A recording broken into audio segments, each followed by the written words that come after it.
వంట చేసి పెడితే తినడమే కష్టం, అలాంటిది వంట చేయాలా బాబోయ్! కానీ చేయక తప్పదు. అలాంటి సిచ్యువేషన్స్ కూడా వస్తాయి. అలా నాకొచ్చిన సిచ్యువేషన్ ఒకసారి పర్లేదు ట్రై చేద్దాం, తర్వాత అలవాటయిపోతుంది. ఎలాగో తప్పదు కదా అని ట్రై చేస్తూ ఉంటే ఒక 10 నిమిషాలు వంట తినడం కోసం ఇంత కష్టపడాలా అనిపించింది. అప్పుడు అర్థమైంది అమ్మ విలువ, లేకపోతే ప్రతి ఇంట్లో కుకింగ్ చేసేవారి విలువ. అది ఎవరైనా పర్లేదు. టైంకి వండి పెట్టేవాళ్ళు ఒకరుంటే, ఇంటి కోసం బయట కష్టపడే వాళ్ళు తప్పకుండా ఒకరుండాలి. అలా బ్యాలెన్స్ చేసుకుంటేనే లైఫ్ బావుంటుంది కదా అని అప్పుడు అనిపించింది.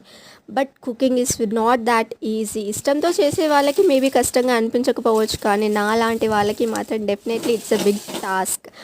అలా నేను ఒక 5 different types of curries 5 days try చేశాను. అందులో ఈ ఆలూ కర్రీ ఒకటి. చూడ్డానికి ఒక బ్యాచిలర్స్ తింటే సరిపోతుంది అనేలా మాత్రమే నేను చేశాను.